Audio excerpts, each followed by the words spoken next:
Before we get to today's video, I feel that there's some context needed before we listen to the handsome and intelligent Rocco. So at this stage, BPC-157 and TB500 have permeated popular fitness culture. The ultimate litmus test for the fitness industry is, of course, it being mentioned on the Joe Rogan podcast. If Joe brings it up, the level of proliferation is high.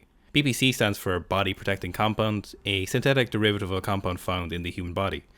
Numerous studies on rodents show benefits across a variety of different ailments, from gastrointestinal issues all the way to the vascular system repair. Of note here is that these are rodent studies and very few human studies exist. Despite this absence of human research, the drug is gaining traction among individuals and regenerative medicine doctors. TB500 is a similar compound, TB standing for thymosin beta. TB plays a role in numerous cell proliferation mechanisms and is used to treat similar ailments as BPC-157. TB does have human trials and quite successful ones at that.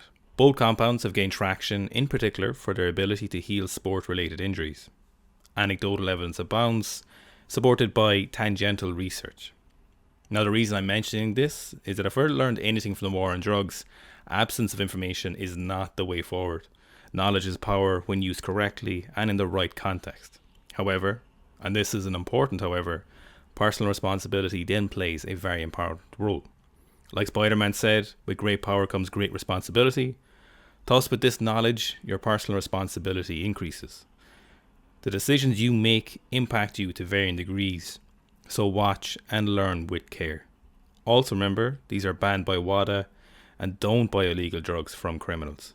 We're also not recommending you take them. I'm not selling anything.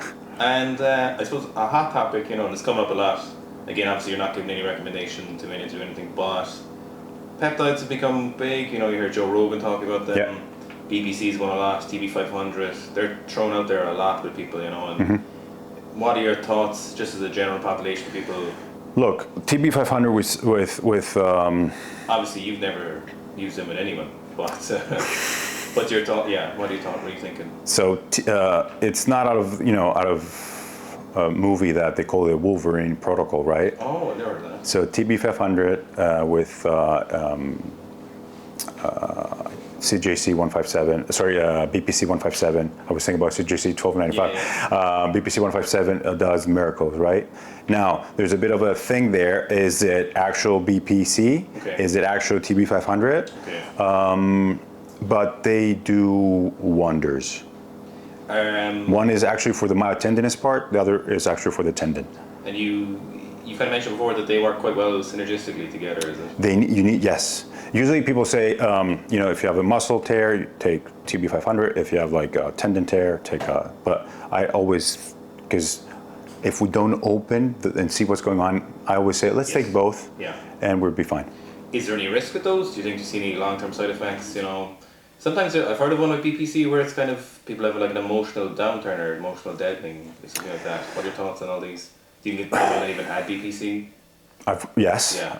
I've never heard that. Yes. The only thing I would say is be cautious on there's a lot of research on them, right? We make BPC in our gut, but the thing is we don't make enough. Yes. So what I would say is on the dosage and the quality of the peptide plays a massive role, because I haven't seen anything, research like we have anything with dopamine or serotonin. Yes. Because what would you make? Yeah. So these are only anecdotal from what I've seen from these, Yeah, so are these guys on anything else? Who knows, yeah, exactly. Yeah, because I haven't seen a paper that would suggest that a peptide would interfere with any of the, maybe not yet, but I haven't read anything. Do you think we'll see it become more mainstream medical treatment? It should be, and I don't understand why they're not using it in the hospitals or in clinics, and they should be. It's for me, it's a Wolverine Protocol, as it says in the tin. But you're obviously not without conspiracy theory, but it's easily manufactured by a lot of people, so I suppose it's less incentive for it to be in certain places. Yes, and I just want to say that for the record. Yeah. If you take BPC-157 and TB500, if you take whatever supplement you take, if you have a surgery, that doesn't change the biomechanical load, or it doesn't change the biomechanical abnormal movement you're doing. Yeah. So the first thing is our movement good? Yes. Are we moving well? You're going to get injured again, you're saying? Yes. Okay. So yes, you're healing faster, but are you actually hitting the nail on the head, or you're just trying to find a compensating thought process to fix. So you're creating a problem to fix another one. Okay. So you're kind of wearing down the tires again eventually. Yeah, I've got people that, sometimes they come to me, see me for the lower back, and it's like, I'm going to have surgery. And it's like, Dr. McGill told me that once, and he's like, okay, I just touched you, just had a surgery. Change the way you live. Yeah. Let's try the lifestyle, change this, change that, and then we'll see. Same thing with a knee problem. Let's do this. Is it getting better? Yes. Okay. Do we have let's say we've got an event? Good. Let's try the peptides so we can heal a bit faster, if needed. Yes. And then let's go. They're kind of they would be a last resort for a lot, like. Yes, but let's be clear. Like in professional standards. Yes. You don't. They're making money. Yeah. So they need to be on. Yeah, professional athletes. Yeah. Wait. You're saying professional athletes use performance-enhancing drugs? Well, I know these aren't performance-enhancing drugs, but. I don't really understand why they're like. You think CrossFitters use any drugs, or you're not sure? You couldn't comment on that. I don't think they do, but I mean, who knows? Is this like a PG-18 or? You're going to be arrested as soon as SWAT team come in here. Is it? Cool. Wow. Yes. Everybody. Like, come on. Like, you see that in recreational athletes that they're like, I think they think anabars M&Ms. Yeah. But move well, eat well, have a really nice lifestyle if you can. You're doing it in order to feel better. All the rest is just, Rocco, how can people get in contact with you if they want some help from you? Do you offer any online services, or do you do? Yeah, so usually, Instagram's the main thing, or Facebook. So Rocco Venizelos is my Instagram and my Facebook.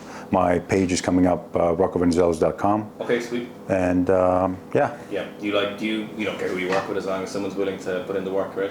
No, people see me like working with like professional athletes or the strongmen or whatever. And it's like, oh wow, you're a big deal. And it's like, have you seen the person that I fixed his back and he goes happily with his kids and his family? Yeah. Like, I don't understand that. Like, Jeremy, from like 5 years old till all the way up. You've done some baby stuff, haven't you? I've done some babies, yeah, and I always get a lot of mentoring by other practitioners. Yes. Because the truth is, I'm still trying to figure out things. Yeah, and you're pretty far into your career, so it's. Yes, but as I say, I'm still a student, and one thing is that I know for sure that I know nothing. Yeah. All right, Rocco, thank you very much. Thank you. It's time for some dinner, so we'll leave it there. Yes.